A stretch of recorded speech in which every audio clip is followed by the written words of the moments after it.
ভারতবর্ষের প্রথম মহিলা প্রধানমন্ত্রী ইন্দিরা গান্ধী। ইন্দিরা গান্ধীর জীবনটা কীভাবে শুরু হয়েছিল, কীভাবে তার রাজনৈতিক পথ চলা শুরু হয় এবং কীভাবে সারা পৃথিবীর কাছে একজন আইডল প্রধানমন্ত্রী ইন্দিরা গান্ধী। চলুন আর জেনে নিই ইন্দিরা গান্ধীর জানা অজানা কিছু কাহিনী। সালটা 1917। 29শে নভেম্বর জন্মগ্রহণ করলেন ভারতের প্রথম মহিলা প্রাইম মিনিস্টার ইন্দিরা গান্ধী। পিতা জওহরলাল নেহেরু, মাতা কমলা নেহেরু। দুজনেই রাজনৈতিক আন্দোলনে ওতপ্রোতভাবে জড়িত। তাদের কন্যা ইন্দিরা গান্ধী। স্বাভাবিকভাবে রাজনীতি এবং স্বাধীনতা আন্দোলন তাদের রক্তেই ছিল। বাবা এবং মা দুজনেই বিখ্যাত স্বাধীনতা আন্দোলনকারী, তাই ছোটবেলা থেকেই তার হাতে খড়ি হয়ে গেল বাড়ির থেকেই। মাত্র 12 বছর বয়সেই তিনি আন্দোলনে যোগদান দেওয়ার চেষ্টা করে, কিন্তু বয়সটা বড় সমস্যা। এর জন্য প্রথম দিকে তিনি একটা দল তৈরি করেন।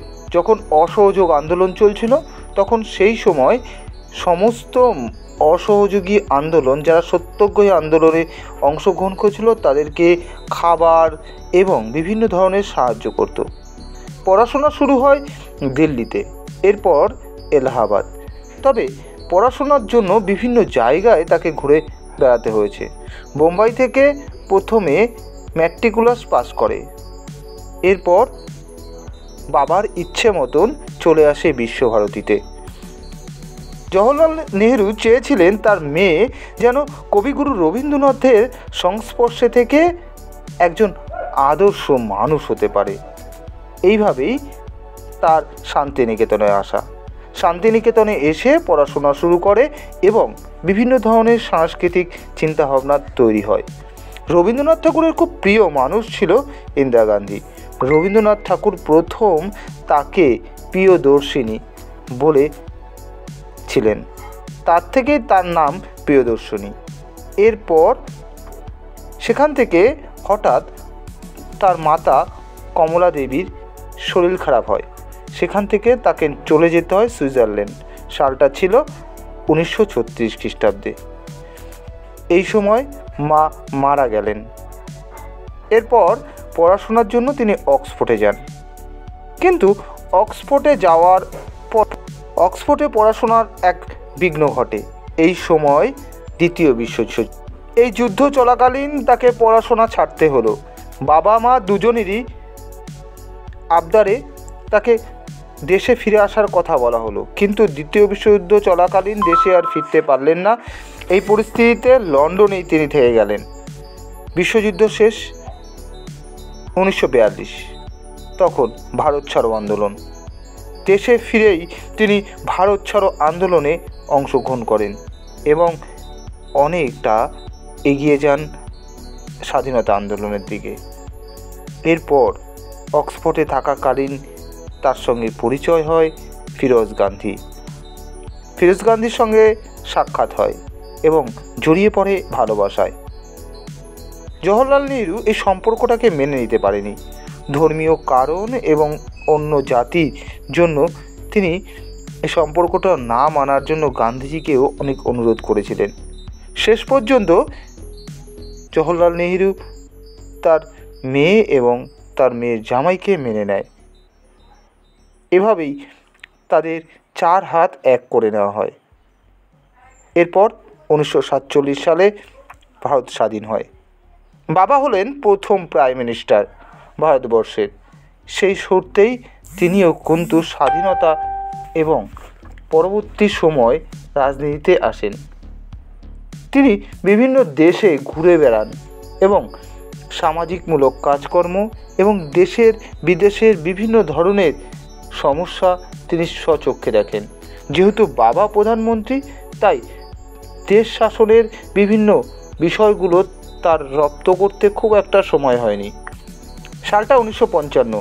নির্বাচিত হলেন কংগ্রেসের সদস্য হাইকমান্ড। এরপর 1956 সালে যুব কংগ্রেসের কিছুদিনের জন্য সভাপতি নির্বাচিত হন। 1959 পাকাপাকিভাবে সভাপতি নির্বাচন হয় ইন্দিরা গান্ধী। সালটা 1964 রাজ্যসভার সদস্য নির্বাচিত হন। পিতার সঙ্গে থাকার কারণেই তিনি রাজনৈতিকের বিভিন্ন বিষয়গুলো রপ্ত করে ফেলেছিলেন। এরপর পিতার মৃত্যুর পর প্রধানমন্ত্রী হলেন লাল বাহাদুর শাস্ত্রী। লাল বাহাদুর শাস্ত্রীর মন্ত্রিসভায় দায়িত্বে পেলেন তথ্য এবং সংস্কৃতি দপ্তরের। বেশ দক্ষ একজন রাজনীতিবিদ এবং শাসক হিসাবে পরিচয় দিলেন।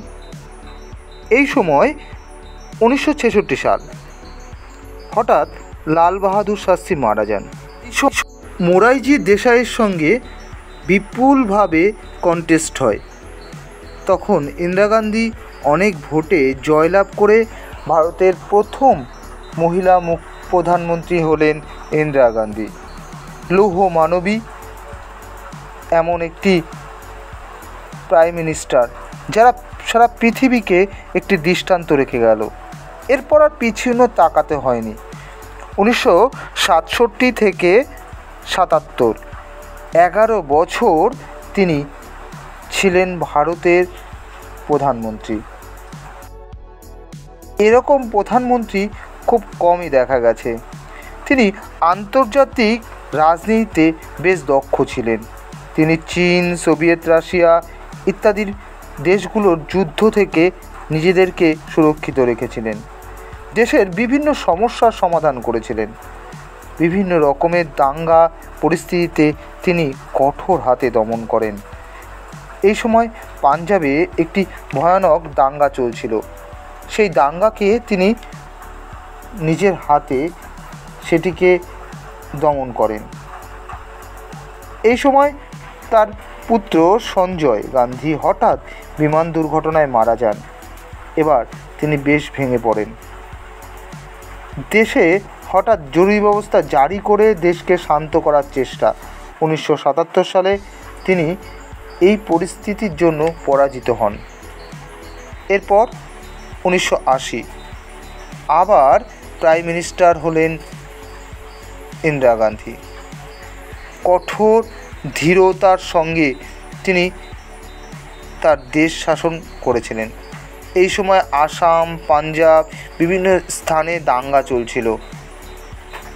এই দাঙ্গার হাত থেকে ভারতবর্ষকে রক্ষা করেন শ্রীমতী ইন্দিরা গান্ধী এবং বাংলাদেশকেও স্বাধীন করার জন্য তার অবদান ছিল অসাধারণ।